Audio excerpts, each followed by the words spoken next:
Mi nombre es Sergio Mesa. Yo llegué a la iglesia o la organización La Luz del Mundo desde 1953 a la edad de 3 años. Mi madre fue la primera que llegó a esta iglesia. Y de allí, pues, allí crecí. Fui instructor de niños, dirigí el coro, fui ayudante del pastor, después fui misionero, después me casé y fui pastor desde 1970 hasta 1986. En esa fecha yo me retiré por no ir de acuerdo con las ideas de esa organización, que eran muy contrarias a lo que a mí me habían enseñado desde un principio. Cuando que yo me acuerdo de mí, ya estaba el señor Aarón al frente de esa iglesia. Me tocó conocerlo, inclusive, como un dato medio chusco, un día que él vino a visitar Mexicali, yo lo esperé allí, especialmente en la puerta de su casa, con un cajoncito de chainear los zapatos, esperándolo especialmente porque para mí era una bendición darle chaina a los zapatos del apóstol. Y me tocó. En cuanto llegó, lo abordé, le pedí sus zapatos, le di brillo a sus zapatos y me acuerdo que me dijo que Dios te pague. Pero quiero hacer mención que esa iglesia fue construida como una pirámide. Una pirámide donde el trabajo era llegar a una casa y controlar a los cabezas de esa casa. Y después que se controlaba, sea el papá, la mamá, entonces en una forma obligatoria se obligaba a que los hijos tenían que seguir esos lineamientos, hacer lo que ellos decían, y si no lo hacíamos éramos castigados con azotes, basándose en ciertos pasajes de la Biblia que dice que instruye al niño en su camino, que cuando fuere viejo no se apartará de él, y que la vara de la corrección va a enderezar al muchacho, y etcétera, etcétera. Entonces, de esa manera, no era que se nos decía, si tú quieres ser de la iglesia cuando seas grande, sino que se nos obligaba y se nos castigaba si no hacíamos lo que ellos decían que hiciéramos. Bueno, lo que yo podría decir es que La Luz del Mundo ha sido una iglesia que a través de los años ha ido cambiando. O sea que a nosotros, en el 1953, se nos aplicaron unas leyes para salvarnos. Ya para el año 2000 son otras, y ahora para el 2020 son otras. Entre esos detalles quiero señalar algunos. En la iglesia La Luz del Mundo no se usaba medicina al principio, porque se tenía que, si alguien estaba enfermo, llame a los ancianos de la iglesia, oren por él, y la oración de fe salvará al enfermo. No se usaba medicina, no se usaban trajes oscuros, tenían que ser puros trajes claros, no se dejaba ver televisión, no se dejaba oír radio, no se dejaba practicar deportes, y eso ahora se practica. Entonces, ¿por qué esos cambios? Si la palabra de Dios es la misma, entonces no es un libro que esté sujeto a que lo vayamos acomodando a las épocas que estamos viviendo. Por ejemplo, el caso de nosotros. En primer lugar, en mi casa no se permitía televisión. Entonces, lo que hacíamos nosotros era que había vecinos que tenían televisión y nosotros íbamos a ver allí. Mis hermanos que están ahí todavía en La Luz del Mundo pueden afirmar lo que yo estoy diciendo, que a escondidas nos íbamos a ver las caricaturas ahí con los vecinos, y cuando mi mamá se daba cuenta que salíamos de esas casas, éramos azotados, pero duramente, con palos, con cables de electricidad, con lo que se hallaba, porque habíamos ido a ver televisión. Pues yo creo que es por lo mismo, porque ellos querían de una forma obligatoria construir esa pirámide, porque ya sabían que controlaban a los papás, lo controlaban a los hijos a los nietos, y ahí va la pirámide creciendo, como lo fue hasta la fecha. Como en el caso de mi mamá duró en esa iglesia más de 50 años. Una mujer que trabajaba, que cooperaba, que daba sus diezmos, sus ofrendas, que hacían comidas para construir templos y todo. Después se va ella y seguimos nosotros y al rato nuestros hijos y la iglesia sigue creciendo, pero es una iglesia que quiero aclarar, para mi juicio, es una iglesia que no es de Dios, sino que es una iglesia que pertenece a la familia Joaquín. Todo lo que está en esa pirámide pertenece a la familia Joaquín, no es iglesia de Dios. Allí ellos son dueños de los terrenos, de las casas, del dinero, de todo. Y si alguno de la congregación no está de acuerdo, lo que hacen es echarle encima a la familia, ponerlos en contra, hablar mal de ellos y etcétera, etcétera. Otra cosa que quiero aclarar, que la cantidad de dinero que entra a esa iglesia es multimillonaria. Puedo afirmar que el señor Joaquín que esté al frente, sea cuando fue Aarón, fue Samuel o sea Nazón ahora, son gentes que reciben más dinero que un narcotraficante. Porque nomás, imagínense, de cada uno están recibiendo el 10% de su sueldo. Nomás hagan cuenta cuánto dinero es por semana. Aparte hay ofrendas especiales, aparte hay ofrendas que para el cumpleaños y que para el cumpleaños del otro y puros de la familia. Entonces es un negocio multimillonario y eso es lo que ellos pelean. No pelean tanto las almas o la iglesia, ellos pelean esa riqueza material. E inclusive yo creo que ellos deberían de ser investigados por el gobierno qué es lo que hacen con ese dinero. Les voy a platicar un caso que me pasó a mí en la iglesia, que a mí me tocó iniciar en El Paso, Texas, porque a mí me mandaron a la ciudad de El Paso, Texas, sin que hubiera ni una persona allí, sin que hubiera iglesia, sin que hubiera casa, sin que hubiera templo. Yo tuve que jugármelas como pude con mi familia para mantenerlos. Llegamos allí y como pudimos, gracias a Dios lo hicimos. Sucede que el pastor que estaba aquí, en Los Ángeles, era un pastor que no tenía documentos. Y un día Samuel Joaquín manda a uno de sus ayudantes y me dice, mira Sergio, dice el varón de Dios, que en el Income Tax de este año tú reportes que ganaste $100,000 en El Paso, Texas, porque tú te vas a reportar como pastor de Los Ángeles. Le digo, pero ¿cómo voy a hacer eso si yo aquí, pues el gobierno me ayuda por mis hijos, por mi familia, porque yo no puedo hacer eso? Entonces ahí nos damos cuenta que esa gente tiene unos negocios ocultos.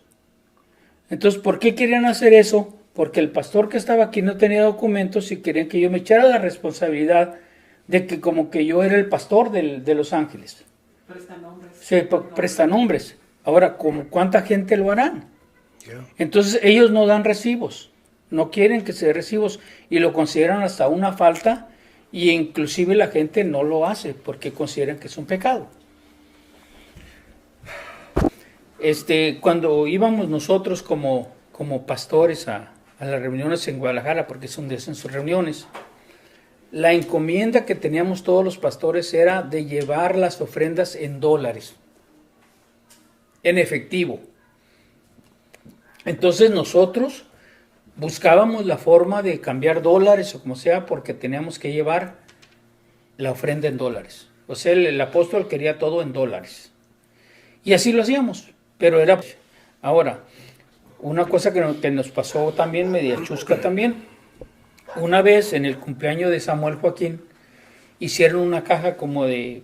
Yo creo el tamaño de esa mesa que está allí. Y entonces toda la gente empezaba a pasar a saludar a Samuel Joaquín y a llevar su ofrenda y ahí le echaban. Esa era la caja de la ofrenda. Cuando ya se llegó la tarde, esa caja la pasamos a la casa de Samuel Joaquín y la abrimos. Estaba llena, repleta de dinero, de billetes, de todo. Y me acuerdo, en ese tiempo mis hijos, que ya están grandes ahorita, tenían como unos 4 o 5 años y ya andaban conmigo también. Entonces Samuel llamó a todos sus familiares, sus sobrinos y todos puros niños, que se arrimaron allí y agarraron lo que pudieran llevarse. Y todos los niños se arrimaron, los Chávez, los Joaquines y todos los Chincachac, todos familiares de ellos, y empezaron a agarrar y a llevarse. Inclusive mis hijos también agarraron de ahí. Pero yo lo que digo es, ese dinero representaba el sacrificio de la gente. ¿Cuánta gente quitó de darle de comer a sus hijos por llevar eso? Porque se supone que es para la obra de Dios, no para que se malgaste. Pero así se hizo. Entonces, esa es la forma que se tira a la gente pobre, la gente de la iglesia que pasa a felicitar al apóstol. Y usted puede ahí encontrar panaderos, carpinteros, albañiles y pura gente. Eso para ellos es un pecado. El que uno le pregunte qué se hace con el dinero es un pecado. Por eso la gente mejor da ahí, cállese la boca. Porque yo estaba de pastor precisamente ahí en El Paso, Texas, y un cuñado de Samuel Joaquín vino aquí a Los Ángeles y de aquí voló al Paso, Texas, un cuñado de él. Samuel Joaquín estaba en Houston y ahí lo íbamos a ver. Uh-huh. Pero se ve, no lo comprobé yo, como que este cuñado de él vino aquí a Los Ángeles a recoger dinero. Porque cuando llegó allá al Paso, se le olvidó el saco. Y entonces nos fuimos para Houston. Y cuando llegamos allá me dice el cuñado del que se llamaba, porque ya se murió, Joaquín Chic, me dice, se me quedó el saco en tu casa. Bueno, un saco, pues compramos otro, no hay problema. Pero es que llevaba adentro un paquetón de billetes, no sé cuánto era. Y es que de esa manera se ocultan ellos el movimiento del dinero. Sí. Porque nada costaba mandarle de aquí el dinero a Samuel a Houston, pero de esa manera viene él, lo saca, se lo lleva y se lo entrega en efectivo. Entonces tuvieron que mandarnos el saco en un viaje especial a Houston, pero yo hasta ahí me pude cuenta que había el paquete de billetes. Como yo que me crié en la iglesia, desde niño me empiezan a dar lugares ahí en la iglesia y luego que lo ponen a llevar explicaciones o servicios o lo que sea. Y ya de repente, pues ya el más grande honor que se tiene ahí en la luz del mundo es que te digan, el apóstol de Dios puso los ojos en ti. Ese es lo máximo. Que te digan, el apóstol, fíjate que habiendo tantas muchachas y habiendo tantos muchachos, puso los ojos en ti.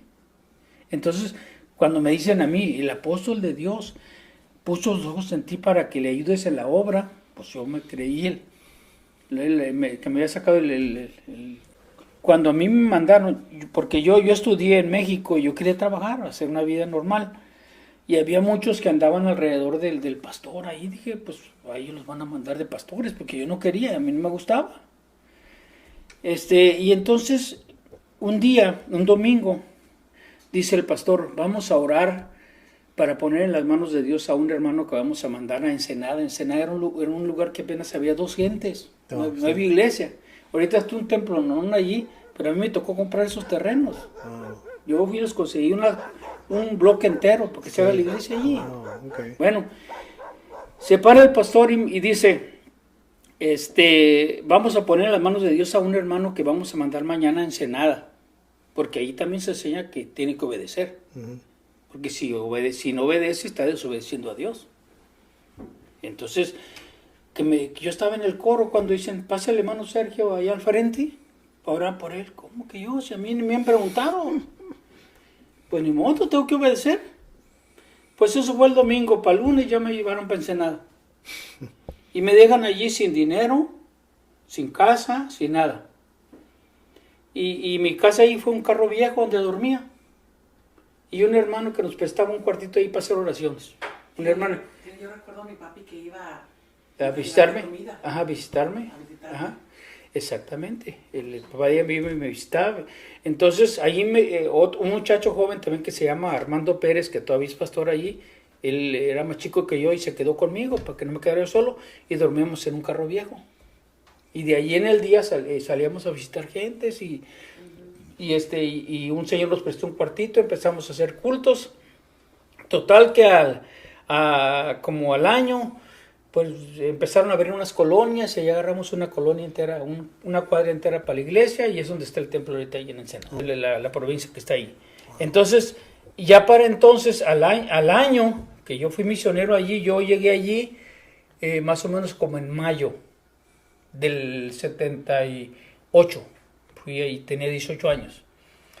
De mayo del 78 a agosto de 1970, yo ya había conseguido esos terrenos, ya tenía gentes, ya estaba todo organizado. Entonces, en agosto de 1970, porque esa es otra práctica que se usaba, no sé si todavía se use, de que el apóstol te escogía a la esposa.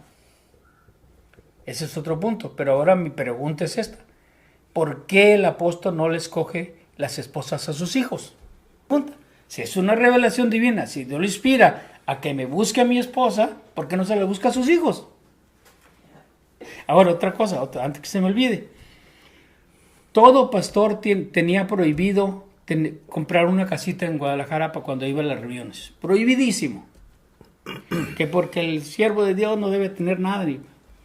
Y en cambio, en la calle Pablo Valdés, hace un edificio grandísimo, tipo condominio, para una casa para cada uno de sus hijos. Con criados y todo, de lujo. ¿Y por qué los pastores, que son los que salían a trabajar, a sacrificar su familia, todo, ahí no tenían derecho a nada? A mí se me hace una injusticia. Entonces está que mientras que está uno en ese lavado de cerebro, uno está bloqueado. Mientras que una persona está dentro de ese círculo que le hicieron, está bloqueado. Ahora, el lema de ellos es este, fíjense bien, el lema de ellos es este.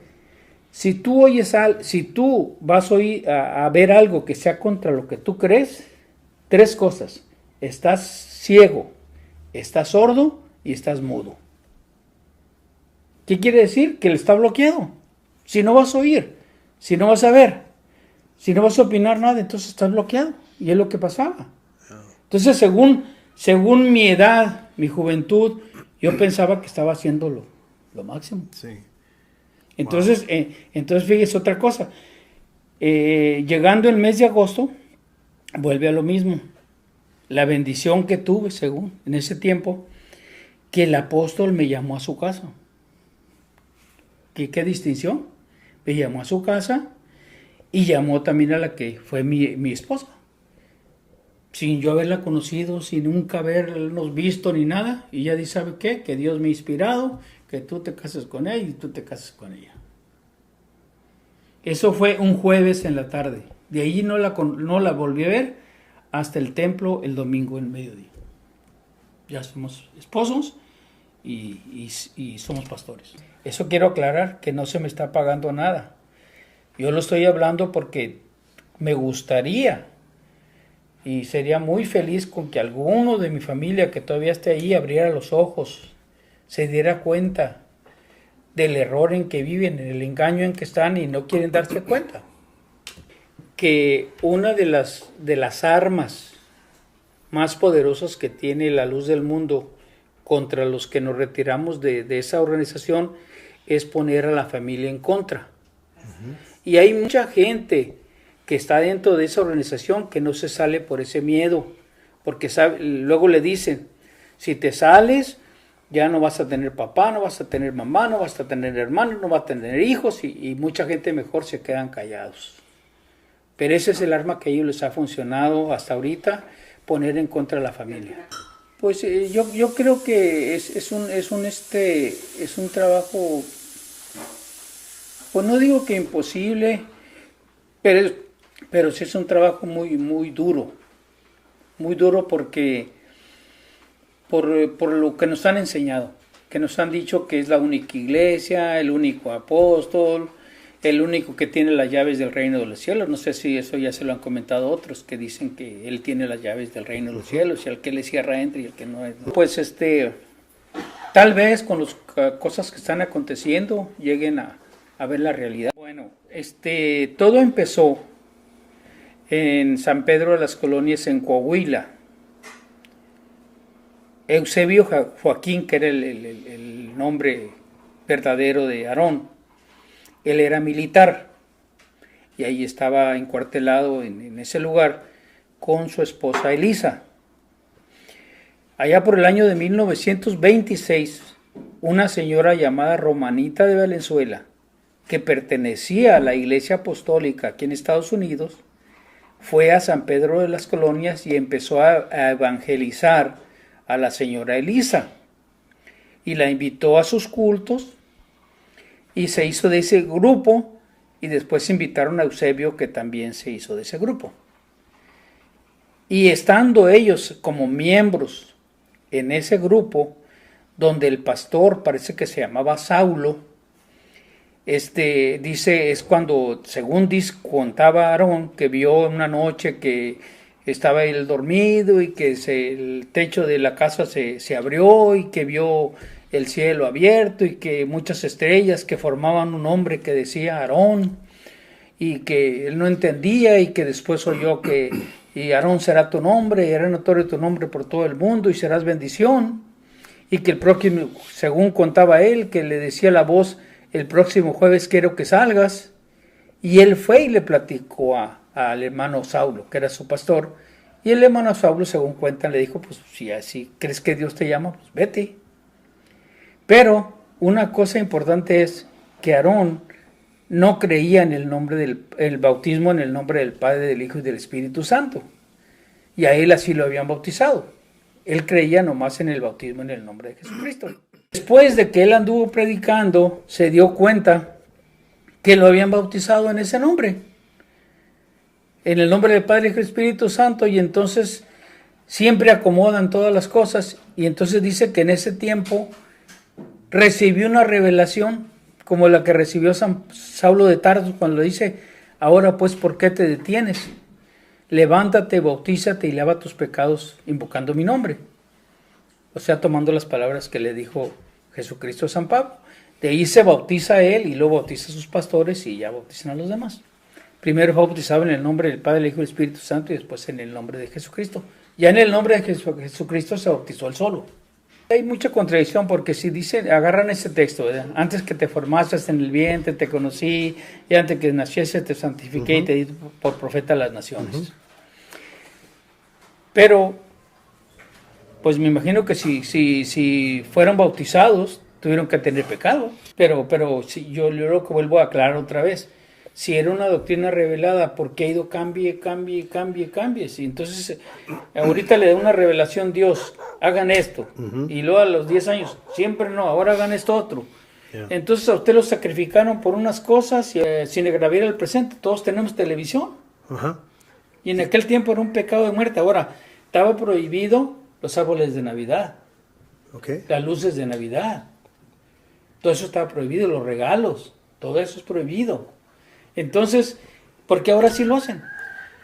A la base que ellos usan, vamos a tomar la base de ellos. Dicen, es que el apóstol San Pablo dice, cuando yo era niño, pensaba como niño, obraba como niño, pero ahora que fui adulto ya dejé lo de niño. Entonces quiere decir que si así es, al rato vamos a decir, yo me voy a emborrachar, que al cabo eso no me hace daño cuando era niño. Cuando era niño me hace daño, pero ahora ya no me hace daño. Voy a hacer esto porque ya estoy adulto, ya maduré, ya puedo hacer lo que sea y no me hace daño. Voy a poner un caso. Una vez, en mi casa estaba prohibido todo eso, televisión. Le voy a poner tanto así el caso, mire. Mi papá, como él, nunca creyó en eso. Y un día se metió al último, pero casi nomás por seguirles el rollo de la gente. Precisamente la mamá de Tabita le regaló a mi papá una televisión. La televisión estaba en la casa y no la podíamos mirar. Cuidadito con que yo fuera a prender la televisión porque venía el garrotazo. Así luego, habiendo la televisión en la casa. Entonces, ¿por qué en ese tiempo era así? Porque ahora sí se puede. Una vez una de mis hermanas, porque estaba prohibidizo que se hiciera un peinado, que se hiciera un chino, eso era pecado mortal. Un día mi hermana, precisamente la mamá de Mali, se puso los cabitos de aquí, enrollárselos así, mira. Y llegó mi mamá y la vio, y como no pudo más, mira, agarró una tina de esas donde lavan la ropa, y así con ella le dio en la cabeza. Vamos para allá. Toda persona que esté en la familia, sea hijo o hija, llega a cierta edad y no quiere ser de esa iglesia, lo corren de la casa. Uno de ellos fue mi hermano Héctor, ahí está todavía, y él puede atestiguar lo que yo estoy diciendo. Él ya trabajaba, pobrecito, ayudaba a mi mamá. Y nomás porque no quería ser de la iglesia, no era mal muchacho. Nomás porque no quería ser de la iglesia. Le dijo, ¿sabes qué? Ahí está tu ropa en la puerta, te puedes ir. En ratos que hablaba anterior, que a nosotros se nos enseñó desde niños que la Biblia es la palabra de Dios y que es la única y suficiente regla de fe. Entonces, llegó un momento cuando Samuel establece que a los 14 años tenía que presentarse esos niños en la iglesia. Ok, presentarlo está bien, pero esa presentación va acompañada de una condición, de que una vez que el papá y la mamá presentan a ese hijo en la iglesia, ese hijo tiene que bautizarse inmediatamente en los primeros bautismos que hay. Entonces esa persona se va a bautizar porque cree, si es un niño todavía, y con la condición que si no lo hace, y ahí puede estar el video cuando Nazón le dice a su hija que tú renuncias y no tienes padre. Ahí está, no lo estoy inventando. Yo cuando fui pastor, esos fueron uno de los motivos que yo me retiré, porque les dijo a mí se me enseñó que yo tenía que guiarme por la Biblia. Es algo que yo anduve peleando, que me expuse a que me mataran, me metí en las iglesias y platicaba con pastores, calaba gente y nos apedreaban y nos golpeaban por la palabra de Dios. Y ahora me están saliendo con que a los 14 años les digo, ¿de dónde sacaron de eso de la Biblia? ¿Dónde la Biblia dice que el muchacho tiene que presentarse a los 14 años y que ahí tiene que hacer una decisión de bautizarse o no bautizarse? ¿De dónde? ¿Dónde está en la Biblia eso? No, pero no está en la Biblia, pero dijo el apóstol. Entonces, ¿o es de Dios o es de los hombres? Yeah. Así, mira, yo te bautizo en agua. Lo primero dicen, conforme a la autoridad que yo he recibido del apóstol de Jesucristo, yo te bautizo en agua para el perdón de tus pecados y mi Señor Jesucristo te bautizará con Espíritu Santo y fuego. Donde un pastor, que para mí no llegan ni ovejas, pero son pastores, okay, dice, porque hijo nos es nacido, y lo dice, hijo nos es dado y llamarás su nombre Dios fuerte, Padre eterno y príncipe de paz. Y ese texto se lo empiezan a aplicar a Nazón o a Samuel.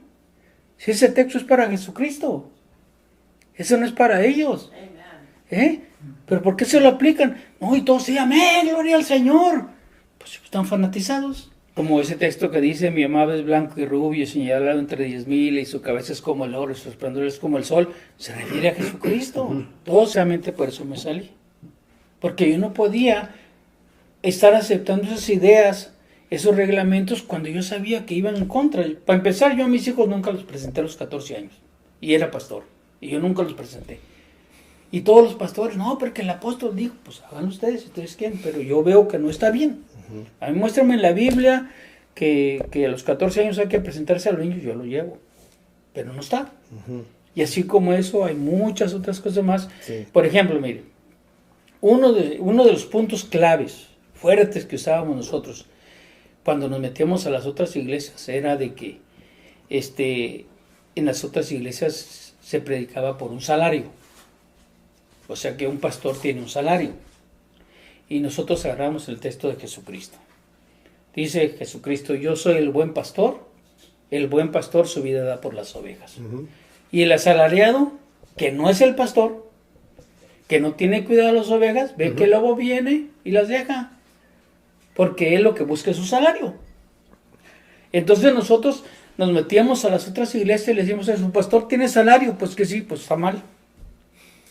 Porque un pastor debe predicar por amor. Porque Jesucristo no vino predicando por dinero, él pedía por amor. Ahora, fíjese los argumentos que usábamos. Y así es. Jesucristo cuando mandó a sus apóstoles les dijo, no lleven bolsa, ni alforja, ni segunda moda para el camino. Y dice que los mandó. Y cuando vinieron les dijo, oigan, cuando los mandé sin bolsa, sin alforja, sin dinero para el camino, ¿les faltó algo? Dijeron no. ¿Les faltó algo? Dijeron no. ¿Por qué? Porque si Dios cuida de las aves, Él cuida de ellos también.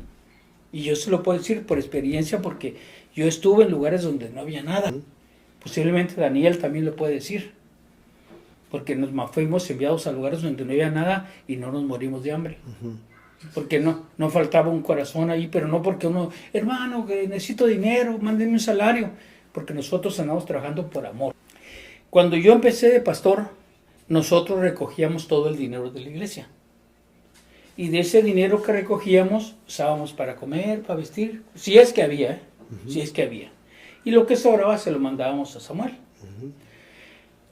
Por acá, como en el año de 1985, cuando ya la iglesia creció, cuando ya había dinero, ¿por qué cuando Samuel, cuando nos mandaba a levantar obra, no decía, les voy a comprar un terrenito, alguna cosa, para que hagan una iglesia? Nomás váyanse, a ver cómo les va. Cuando ya hubo dinero, nos mandó una carta a todos los pastores. Y decía así, y le voy a aclarar, esa carta no quisieron que yo me quedara con ella.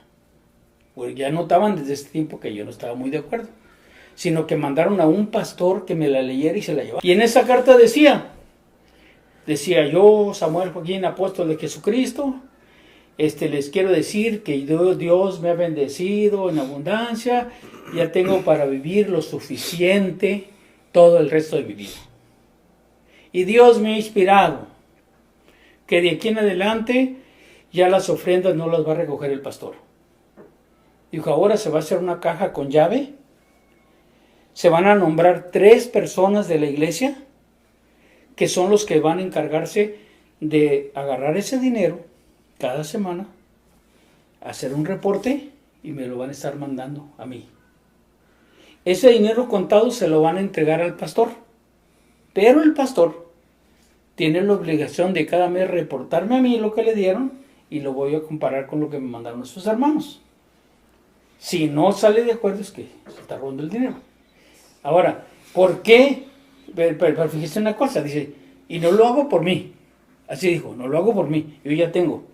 Dijo, ese dinero que me manden ustedes, que le llamaban a ellos el remanente, así le llamaban, el remanente, ese dinero se va a guardar por si alguno de ustedes un día se enferma, un día ocupa una hospitalización, nomás nos hablan y mire, es para ustedes. Bueno, los mensos así creímos, disculpen la palabra, pero mensos ahí creímos y empezamos a hacer. En esos días, de tanto que yo predicaba, porque como me mandaban a levantar iglesias, yo tenía que hablar todos los días, entonces se me dañaron los nódulos de la garganta y me quedé mudo.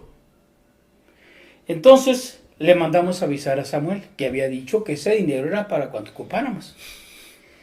Y le mandamos a decirle que, bueno, pues, porque un día fui a Ciudad Juárez y me oyó un doctor y me dice, oye, dice, ¿por qué hablas así? Le digo, no, pues pues no sé, le dije, ¿qué haces? Le dijo, soy pastor. Ah, dijo, ya sé lo que tienes nódulos en la garganta. Dijo, si quieres yo te opero, cuesta $2,000. ¿Pero de dónde agarraba $2,000 en ese tiempo? Entonces, hablé a Guadalajara, necesito dinero porque me van a operar, y me voy a quedar mudo. O no, digo, nosotros no vamos a mandar nada. Si ocupas, a ver cómo le haces. ¿Sí?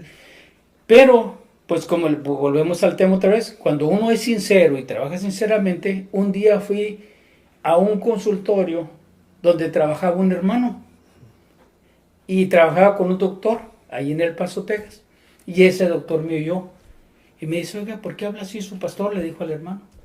Pues, dámelo de la garganta. Dijo, ok, yo lo voy a operar, gratis, así me dijo. Dijo, nomás que consiga para el hospital, que fueron $500, y ese señor me operó gratis. No. Y por eso hablo así ahora. Pero de ahí no sale nada, ni sale, ahí nomás entra. Okay. Como Aarón era militar, él usaba mucho esta palabra. El que manda, manda. Y si se equivoca, vuelve a mandar. Sí, así era, ese era su argumento. El que manda, manda. Y si se equivoca, vuelve a mandar. Entonces, si él mandó, está bien. Nadie puede decirle, nadie puede refutarle, y cuidadito con quien que reclame, porque es enemigo del siervo de Dios.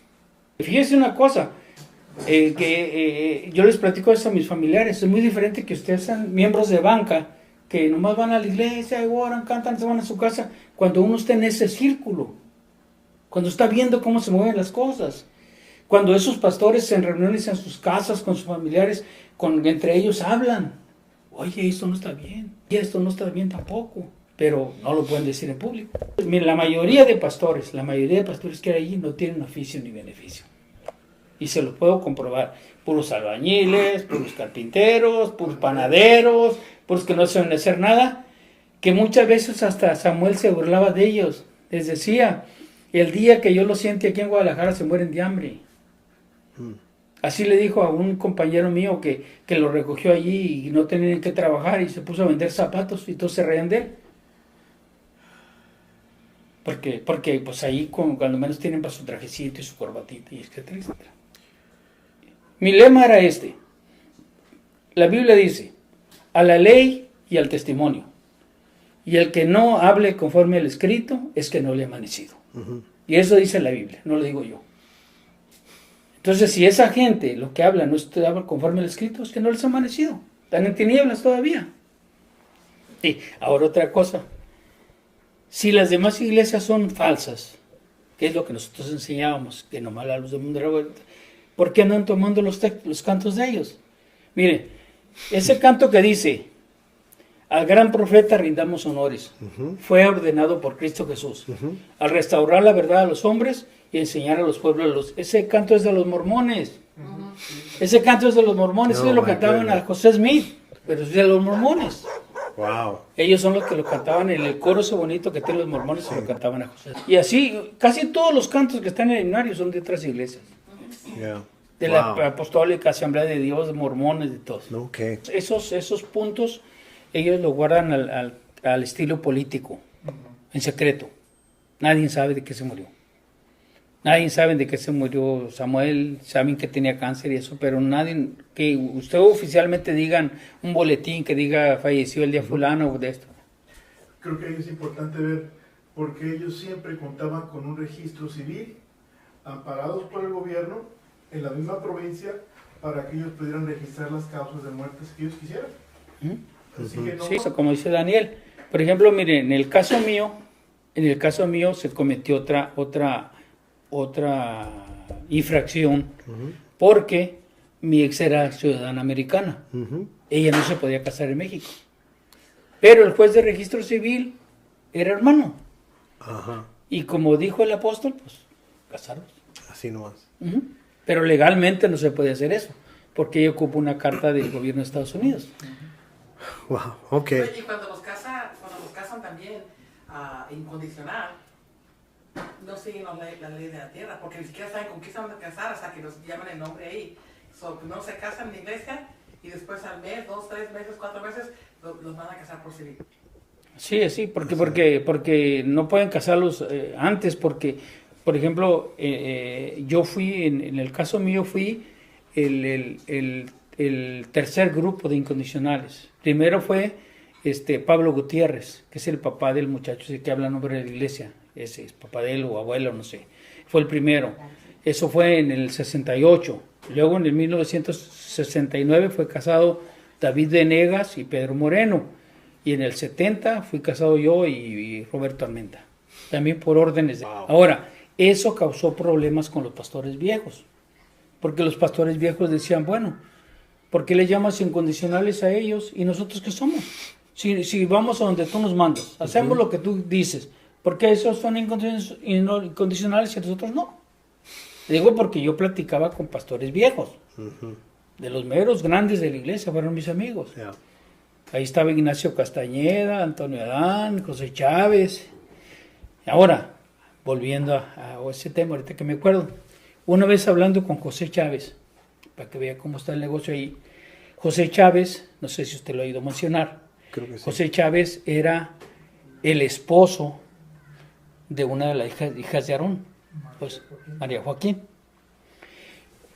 Amigo mío, muy buena persona también, un día hablando conmigo me dice, la iglesia es una herencia que su padre les dejó a ellos, o sea, refiriéndose a su esposa.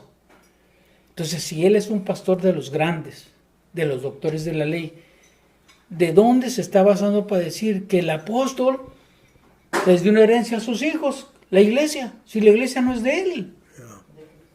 Ahora, no, si dijera, está saliendo de una persona de abajo, de las bancas, pero de un maestro de la ley, de un doctrinador de la iglesia, decir que Aarón les heredó la iglesia a los hijos. Yeah. Entonces todas esas cosas yo las iba juntando.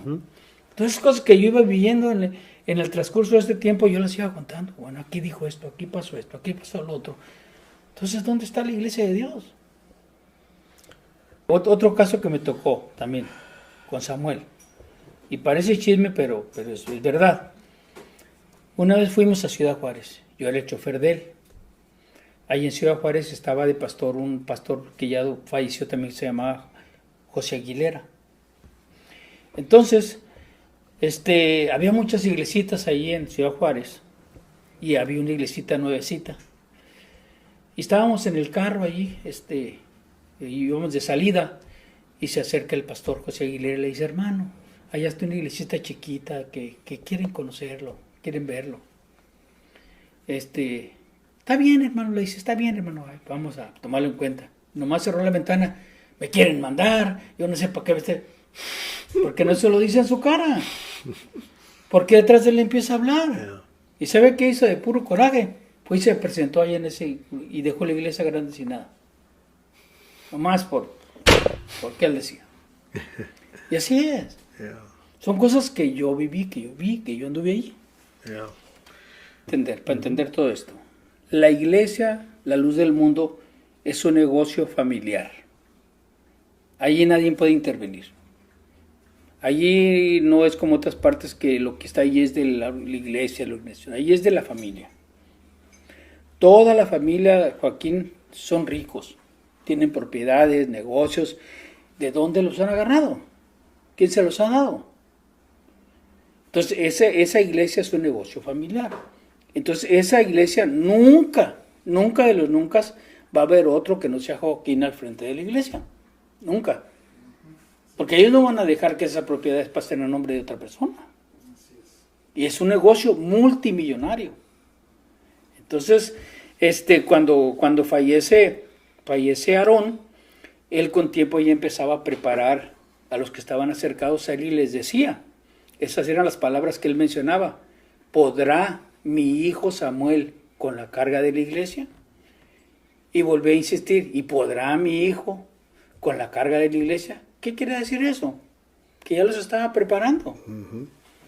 Entonces cuando fallece Aarón, invitan a toda la gente a Guadalajara y la gente iba pues sin saber qué iba a pasar. Porque la enseñanza que había en ese tiempo era que Aarón Joaquín era el último apóstol. Y que muriéndose él, se iba a llevar a la iglesia para el cielo y todo se acabó. Esa era la enseñanza. Entonces cuando va la gente a Guadalajara, pues ya casi pensaban, pues llegando ahí ya nos vamos con el apóstol para el cielo. Estuvieron como por 4 días. Ore y ore, y que pidiendo a Dios revelación, que les iluminara quién era y quién iba a ser. Entonces, uno de esos días, el señor Francisco Méndez, que era uno de los pastores grandes de la iglesia, se paró en medio de esa confusión, de ese caos que había allí, y él anunció que nadie más indicado para seguir la iglesia que el hijo de Aarón, Samuel. Pero ahora el problema era, ¿qué era Samuel? Él iba a quedar al frente de la iglesia, pero ¿qué era? ¿Apóstol, profeta, obispo, hermano mayor? ¿Qué era? Si a nosotros nos habían enseñado que al apóstol Dios le habla, que al apóstol Dios le cambia el nombre, que al apóstol Dios le revela su doctrina, que el apóstol esté elegido desde antes de nacer. Entonces, muchas de esas cosas no calificaban con Samuel, porque él ya iba a recibir una iglesia con doctrina y con todo. Entonces, total, así dejaron todo. Lo que querían era que las aguas se calmaran. Eso fue en 1964. Pasó 64, 65, el 66. En la ciudad de Mexicali, Baja California, hubo una confusión muy grande, porque el pueblo estaba dividido. Unos apoyaban lo que decía el señor Francisco Méndez y otros apoyaban lo que decían otros, que sí era apóstol. Y después de 4 días de reunión, de estar que sí, que no, que había grupos adentro del templo, los hermanos que posiblemente todavía se acuerden de Mexicali, ¿Se acuerdan que adentro del templo se hacían grupos alegando que si era, que no era, que si que era, que si que iba a ser, que si quién quedaba? Total, después de 4 o 5 días se paró Samuel Joaquín y paró delante de la iglesia al señor Antonio Adán y a Francisco Méndez. Y le dijo a la iglesia: hermanos, aquí están 2 hombres que mi padre enseñó, que mi padre les dio su doctrina, pero ahora veo que uno piensa de una manera y otro piensa de otra. Y entonces, preparando a la gente, le preguntó a Francisco Méndez: hermano Méndez, ¿usted quién cree que sea yo? No, pues el hermano Méndez siguió con su teoría. Para mí usted es mi hermano mayor, es el obispo, es el encargado de la iglesia. Y entonces le pregunta a Antonio Adán, le dice: ¿y usted quién cree, hermano Antonio, que yo sea? Y Antonio Adán le dijo: yo creo que usted tiene la suficiente autoridad para llevarnos al reino de los cielos. Y entonces ya Samuel dijo: pónganse de pie los que crean que yo soy siervo de Dios, y levanten la mano los que me aceptan ustedes como enviado de Dios. Y total, en ese momento Francisco Méndez se sale de la iglesia, va a la casa pastoral, recoge sus cosas y se va. Pero después de eso vienen las represalias. Francisco Méndez se robó lo de la iglesia, Francisco Méndez le gustan los hombres, Francisco Méndez hizo esto, que ahora lo compruebo yo que no era cierto, pero era una forma de ponerlo en contra de la gente, porque mucha gente de allí lo apoyaba. Ujú. Yo lo pienso así, yo lo catalogo de esta manera. Si usted lleva a una persona y la pone en un lugar y no le da de comer por unos 5 días, a los 5 días empieza a tener alucinaciones. Ujú. Empieza a haber panes, empieza a haber comida, empieza a haber agua, empieza a haber Tacos. tacos. Sí, exactamente. Entonces, ¿qué pasa? ¿Qué pasa ahí cuando llevan a la gente por 4 días y los tienen ore y ore y cante y cante y que nos vamos a quedar solos y que qué va a pasar? A los 4 días empiezan a que yo vi que el cielo se abrió y que yo vi a Samuel, lo vi con una aureola y que yo vi que de su boca salían perlas y... Pero ¿cuándo a un apóstol se le eligió así? Yeah. ¿Cuándo un apóstol cuando San Pablo dijo: no, pues yo soy apóstol porque el hermano vio perlas que salían de mi boca? ¿Cuándo? San Pablo afirmaba su apostolado con bases, con argumentos. No que otro. Él no decía: yo soy apóstol por fulano, por sutano. Hay un lugar donde fue Daniel hace poco de vacaciones, donde les querían ofrecer ofrendas y dijeron: señores, a nosotros no nos den esto, porque eso no nos pertenece a nosotros. Yeah. Entonces, ahora con Nazón pasa lo mismo. ¿Qué hacen? Llevan a la gente. Ahí la tienen, orando, y al rato ya empezaron: no, pues que uno tuvo un sueño, y que otro... Sí. ¿Qué clase de lección es esa? Yeah. Él cuenta, yo lo oí cuando él habló: en ese momento de sufrimiento, yo estaba orando, cuando oí una voz que me dijo: Nazón, ¿por qué lloras? Tú eres el elegido. Qué bonito decir así. Pero ¿dónde está la prueba? Ahora, la prueba de eso lo estamos viendo en lo que está pasando.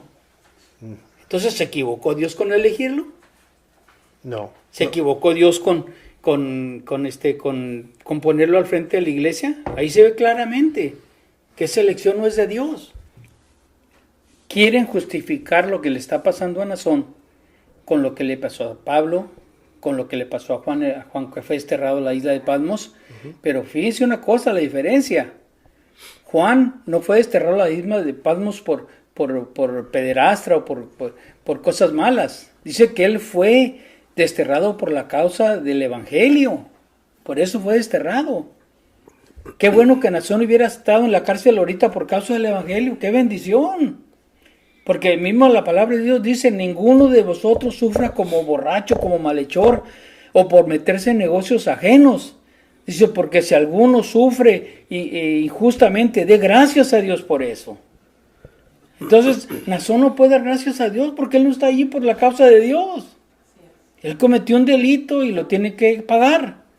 Aunque la gente no lo quiera aceptar Y en cierta forma les damos razón, porque imagínense, por ejemplo, en mi familia hay gentes que llevan 100 años allí. A la basura no es fácil.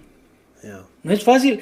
Yo como pastor, yo batallé años pensando, me salgo, no me salgo, me salgo, no me salgo. Me voy a echar encima a mi mamá, a mis hermanos, a mis parientes, y como así pasó. Hasta que dije, hasta aquí. Sí. Ya no tengo fe. ¿Por qué voy a seguir? Si no tengo fe, ¿qué le voy a dar a la gente? Sí. Lo único que les puedo decir es esto. Que no crean a las amenazas. Porque es lo primero que les van a decir. Si tú te sales, te va a ir mal. Te va a castigar Dios. Te va a pasar esto. Te va a pasar lo otro. Yo les puedo decir, con una razón propia, gracias a Dios a mí no me ha pasado nada. Gracias a Dios estoy muy bien. Y le agradezco a Dios que no me ha dejado solo y que ha estado conmigo, igualmente con todos los que están aquí acompañándonos, que Dios no nos ha dejado, al contrario, Dios nos ha bendecido, sentimos que Dios está con nosotros, porque una cosa que yo he entendido y la defiendo y la aclaro, que no hay que envolver a Dios con ese tipo de personas. No hay que envolver a Dios con la situación Sí. y la mafia económica que ellos tienen. Exactamente, no hay que revolverlo, porque hay quien dice, no, pues que Nazón hizo eso, yo ya me voy a ir a tirarme al vicio. ¿Por qué? Dios no tiene la culpa. Así es. Dios nos ama, Sí. Dios sigue siendo Dios, Él está con nosotros, Sí. y no tenemos amenazas. Sí. Y si nos vamos a la Biblia, ahí podemos decir, dice, por tanto, no temeremos aunque los cielos, todo eso. Yeah.